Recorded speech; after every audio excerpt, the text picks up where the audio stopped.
ဒီကနေ့နှုတ်ကပတ်တော်အပြင်ဘုရားသခင်စကားပြောရကတော့ချိုသာသောစကားကိုပြောပါတုတ်တန်ချမ်းခန်းကြီးစနစ်ခန်းငယ်18တန်လျက်နှင့်ထိုတကယ်သို့စကားပြောတတ်သောသူတို့ချို့ရှိ၏ပညာရှိတို့၏ရှာမှုကအနာကိုပင်ပျောက်စေတတ်၏လူတိုင်းစကားပြောကြပါれဒါပေမဲ့သင်ဘယ်လိုစကားတွေကိုနေ့တိုင်းပြောဆိုနေသလဲ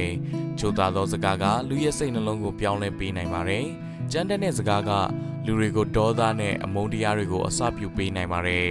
သင်ကယုံကြည်သူဖျားသားသမီးတယောက်ဆိုရင်သင်ရဲ့နှုတ်ရှာပါဇက်ကကောင်းသောအရာတွေကောင်းသောစကားတွေကိုပြောဆိုတတ်ဖို့ဘုရားသခင်လိုရှိပါတယ်။ကောင်းသောအရာကောင်းသောစကားတွေကိုပြောဆိုတတ်ဖို့ကောင်းသောနှုတ်ကပတ်တော်ကသင်ရဲ့အသက်တာထဲမှာနေရာယူဖို့လိုပါတယ်။ဒါကြောင့်နေ့ရက်စဉ်တိုင်းမှာဘုရားသခင်နဲ့အချိန်ယူပါ။ကောင်းသောအရာတွေစီးထွက်လာဖို့ရန်အတွက်ဘုရားသခင်ရဲ့ကောင်းမြတ်သောနှုတ်ကပတ်တော်ကိုနေ့ရက်စဉ်တိုင်းမှာအချိန်ပေးပါ။သင်ရဲ့စကားလုံးတိုင်းဟာလည်းကောင်းသောစကားလုံးများဖြစ်စေပါ။ဒါကြောင့်သူတစ်ပါးကိုကောင်းချီးပေးတတ်သောစကားကြီးမြောက်တတ်သောစကားကိုအများဆုံးပြောဆိုတတ်သောရှာဖြစ်စေပါကြံတန်သောစကားနဲ့သူတစ်ပါးရဲ့အသက်တာကိုဒေါသနဲ့အမုန်းတွေကိုအစပြိုးသောသူမဖြစ်ပါစေနဲ့အရောက်ချင်းစီတိုင်းကိုဘုရားသခင်ကောင်းချီးပေးပါစေ